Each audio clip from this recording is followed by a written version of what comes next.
Okay, let's dive in. We've all heard those comments, right? Hmm. He drinks exactly like his dad, or maybe, yeah, addiction just runs in that family. Right. You hear it a lot. Sometimes it's just an observation. Other times there's real pain behind it. Exactly. And it touches on something, well, difficult.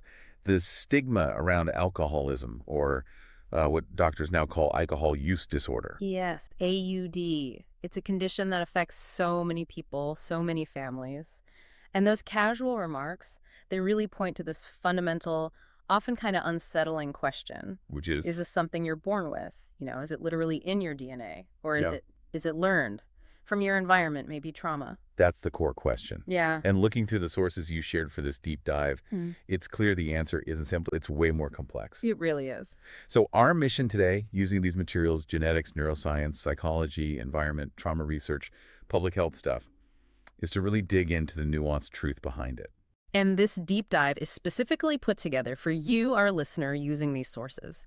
We want to help you understand this often misunderstood condition, giving you the main takeaways. Okay, so where do we begin? Let's maybe start with that term you mentioned, alcohol use disorder, AUD. Clinically speaking, what is that? Right. So AUD is basically the medical diagnosis used now instead of, say, alcoholism. It refers to a pattern of drinking that causes real problems, significant impairment or distress in someone's life. Okay. The official guide, the DSM-5, it lists 11 possible symptoms, and the number you meet determines how severe it is.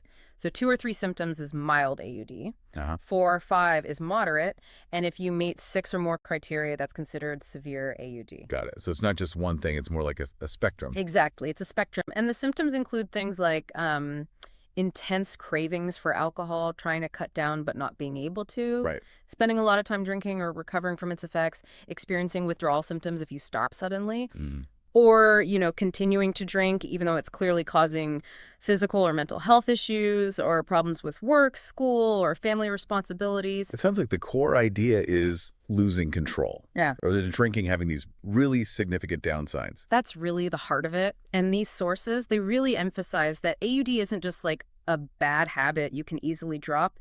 It involves actual changes in the brain. Changes in the brain. Yeah, specific systems like the reward pathway, the circuits that handle emotional regulation, decision-making, even how your body responds to stress. Wow. And for a lot of people, these brain changes and the behaviors that go with them, they often link back to, well, family history and sometimes difficult personal experiences like trauma. Which brings us right back to that nature versus nurture question. How much of this is actually hereditary? What does that even mean scientifically? Because it's not like, if my dad had it, I'm doomed. Right? Well, Absolutely not. That's a common misconception. When scientists talk about heritability for something like AUD, they're talking about populations, not individuals. Hmm. It means the percentage of the variation in the risk for that condition across a whole population that seems to be due to genetic differences between people in that group. so it's about why person A might be more susceptible than person B, and how much genes explain that difference, not predicting one person's fate. Precisely. It's about the contribution of genetics to the overall risk differences we see out there. Okay, that makes more sense. And do the sources give us a number for AUD's heritability? They do. The estimate you see most often is around 50 to 60%. 50 to 60%. Wow. Yeah. So that suggests that, more than half of the reason why some people are more vulnerable to developing AUD than others in the population might be linked to their genetic makeup. More than half the difference in risk. That's pretty significant. But like you said, genes aren't destiny. So how do scientists figure out what's genes and what's everything else? Right, that's the tricky part. They use some really clever research designs, primarily family studies, twin studies, and adoption studies. The classic ways to try and tease apart nature and nurture. Exactly. So family studies are kind of the first step. They look at how often AUD appears in close relatives. Like parents, siblings, children. First-degree relatives. And these studies consistently show that if you have a first-degree relative with AUD, your own risk is about 3 to 4 times higher than someone without that family history. Okay. That seems intuitive. We often see patterns in families. You do. But the limitation there, the big caveat, is that families share a lot more than just genes, don't they? Yeah, the environment, maybe learned behaviors, stress levels, trauma. Exactly. Shared home, shared culture, maybe shared traumatic experiences, modeling of drinking behavior. So family studies show a clear link, but they can't definitively say this much is genes, this much is environment. Gotcha. So that brings us to twin studies. How do they help separate things out? Twin studies are really powerful here. They compare identical twins who share essentially 100% of their genes Right. with fraternal twins who share about 50% of their genes, just like regular siblings. The key idea is that both types of twins, if raised together, usually share a very similar environment. So, if a condition like AUD is significantly more common in both identical twins when one has it, compared to how often it occurs in both fraternal twins. Then that points more strongly towards genetics playing a role, Yeah, because the main difference is the amount of shared DNA. precisely. And the data from the sources on AUD in twins is pretty compelling. What does it show? Well, they find that if one identical twin has AUD, the chance of the other identical twin also developing it is around 60%. 60%. Okay. But for fraternal twins, if one has AUD, the chance for the other twin is much lower, around 30%. Ah, so 60 versus 30. That's a big difference. It's a substantial difference, and that gap strongly suggests that shared genes are playing a significant role in the risk for AUD. That really drives the point home. Okay, what about adoption studies? You mentioned those too. Yes, adoption studies offer maybe the clearest separation between genetic inheritance and upbringing environment. They study children who were adopted very early in life. So they have the biological parents' genes, but grow up in the adoptive parents' environment. Exactly. They carry the genetic heritage of their birth parents, but experience the environment provided by their adoptive family. And what's the finding there? The consistent finding is that children who were born to biological parents with alcoholism, but were adopted away and raised by non-alcoholic adoptive parents, still have a significantly higher risk of developing AUD themselves compared to adopted children whose biological parents did not have alcoholism. Even if they grew up in a non-drinking home. Even then, it provides really strong evidence for an inherited genetic vulnerability. But, and this is crucial, it absolutely doesn't rule out the environment. The environment they are raised in, their life experiences still play a huge role in whether that underlying genetic risk ever turns into actual AUD. Okay, so the evidence seems pretty solid that genes are definitely part of the picture. Are we talking about like inheriting one specific alcoholism gene? No, definitely not. The sources are really clear on this point. There isn't one single gene that determines it. It's what we call polygenic. Meaning many genes. Yes, many genes, likely hundreds, each contributing a small amount to the overall risk. Researchers have identified quite a few genes, or rather variations within genes, that influence different body and brain functions related to alcohol. Can you give us an example or two from the research? What kind of functions are we talking about? Sure. A really interesting category involves genes that affect how the body actually metabolizes or processes alcohol. Okay. There are two key enzymes involved, and the genes that code for them are called ADH1B and ALDH2. Certain common variants of these genes, particularly prevalent in people of East Asian ancestry, cause a much faster buildup of a toxic byproduct of alcohol breakdown called acetaldehyde. And that makes people feel sick, like flushing, nausea. Exactly. It causes a very unpleasant physical reaction. So interestingly, having these gene variants acts as a strong protective factor against developing AUD. Drinking feels bad, so you're less likely to do it excessively. That's fascinating. A genetic factor that lowers risk. So what about genes that might increase risk? Well, there are others linked to brain function. For example, a gene called GABA2. It's involved with the GABA system in the brain. GABA. That's like the brain's calming system. Sort of, yeah. It reduces neuronal excitability. Variations in GABA2 might influence how sensitive someone is to alcohol's anxiety-reducing effects. If alcohol works really well to calm your anxiety, maybe you're more likely to use it for that purpose, potentially increasing dependence risk. Okay, that makes sense. Any others? Another example is OPRM1. This gene is part of the brain's opioid receptor system, which is heavily involved in reward, pleasure, and pain relief. Certain variants here might make someone's brain respond more intensely to the pleasurable, euphoric effects of alcohol. This could lead to stronger cravings and make it harder to stop seeking that effect. So it's not just about how you break alcohol down, but also how your brain experiences it. The anxiety relief, the pleasure. Exactly. And beyond those specific examples, the sources point out there are likely hundreds of other small genetic variations. These might influence broader personality traits like impulsivity or sensation-seeking or how sensitive you are to stress or negative emotions, all factors that can nudge vulnerability up or down when combined with life experiences. Wow, okay. This is getting complex. Genes, metabolism, brain responses. And you mentioned earlier that genes interact with the environment. The sources brought up something called epigenetics, which sounded, well, kind of revolutionary. Epigenetics is, yeah, it's one of the most fascinating areas discussed in these materials. It's really shifting our understanding. Think of your DNA sequence, your genes, as the hardware, the basic blueprint. Yeah. Epigenetics is like the software or maybe like sticky notes and highlighter marks on that blueprint. It doesn't change the underlying DNA code itself, but it involves chemical tags that attach to the DNA or the proteins around it. And these tags tell your cells which genes to read, how much, and when. They essentially turn genes on or off or dial their activity up or down.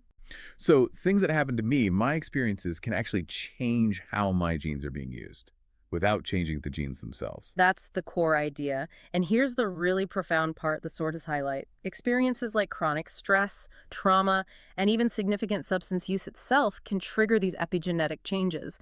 They can alter the pattern of gene expression. Okay, that's already huge, but there was more. Yes.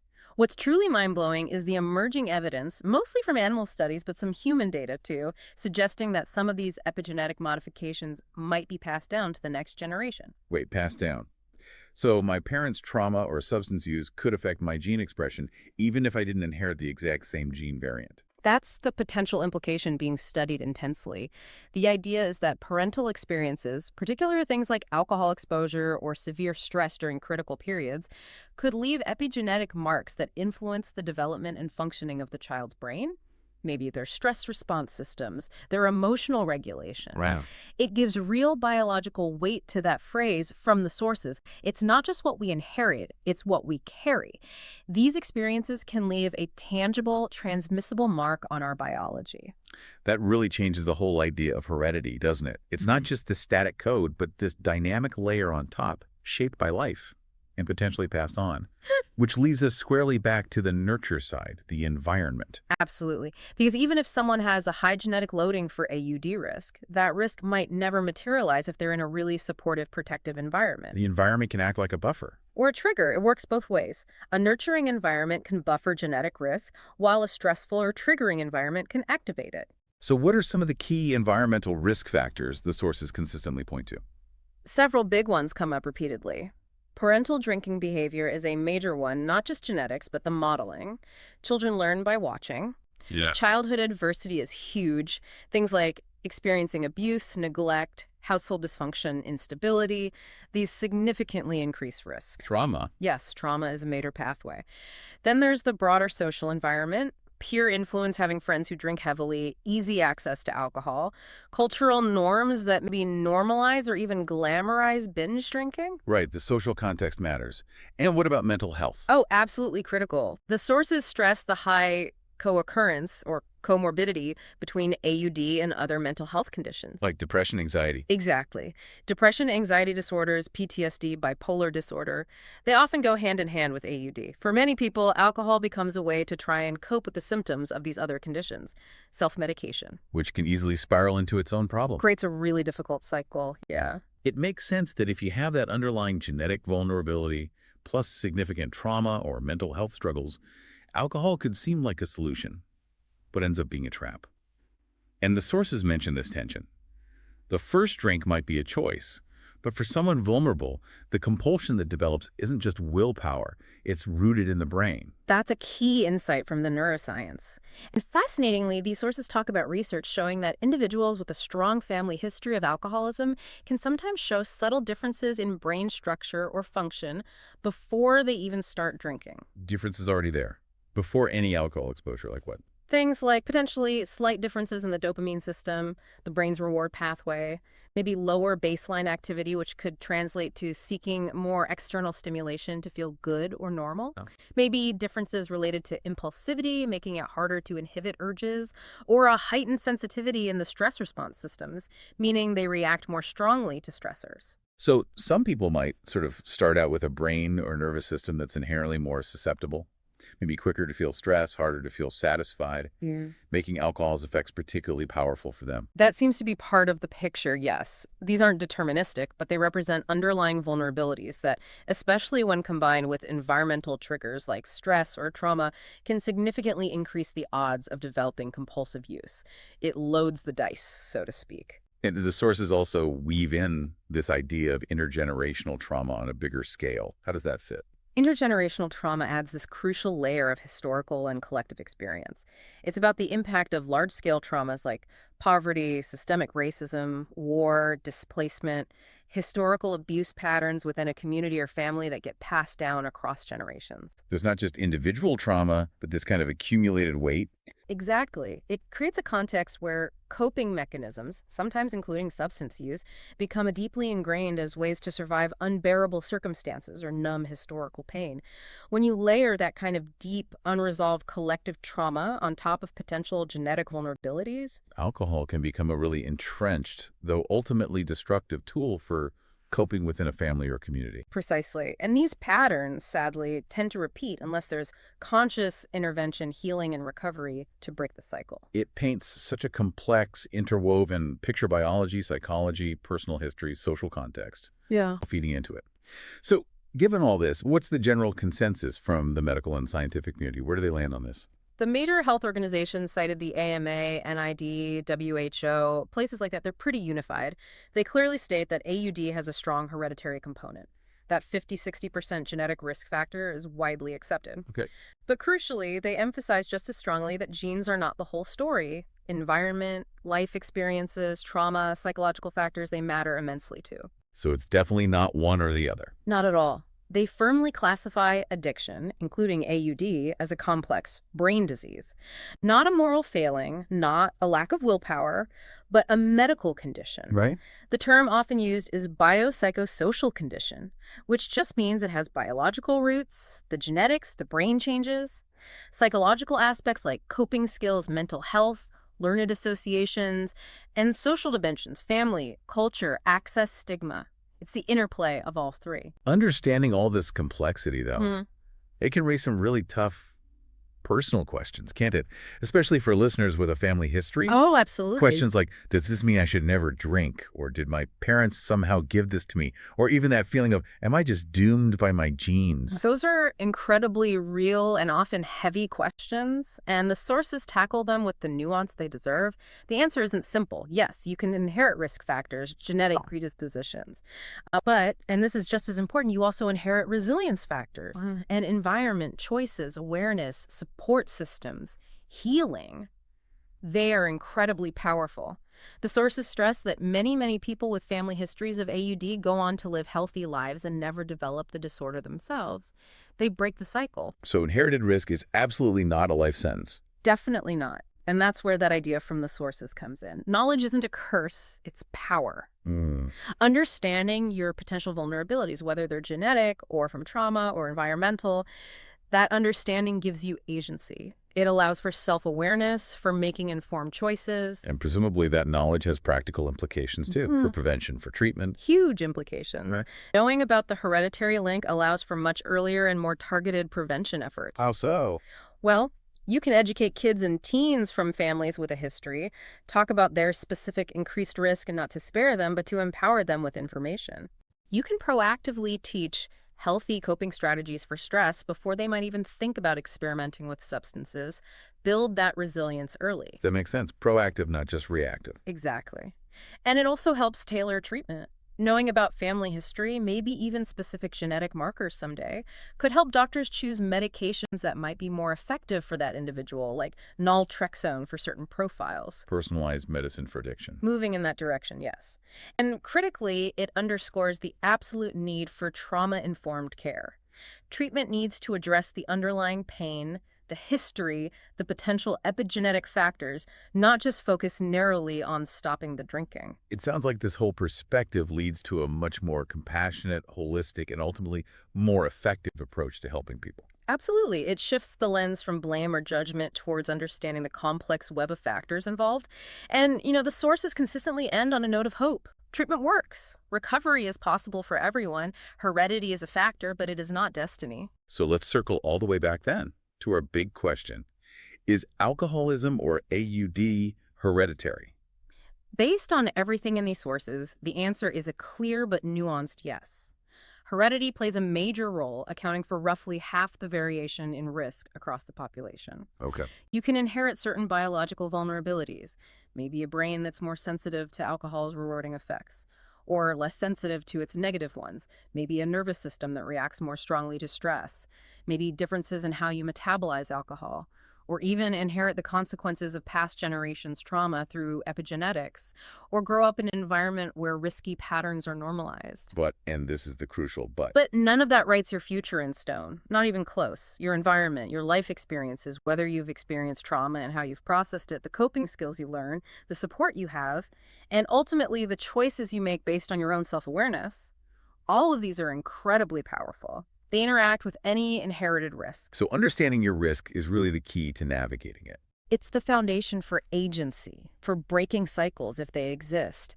Knowledge empowers you to make different choices. And the sources offered that really powerful metaphor to sum it all up, capturing the complexity but also the hope. Yeah, it really sticks with you. Genetics may load the gun, but environment pulls the trigger, and healing can disarm it entirely.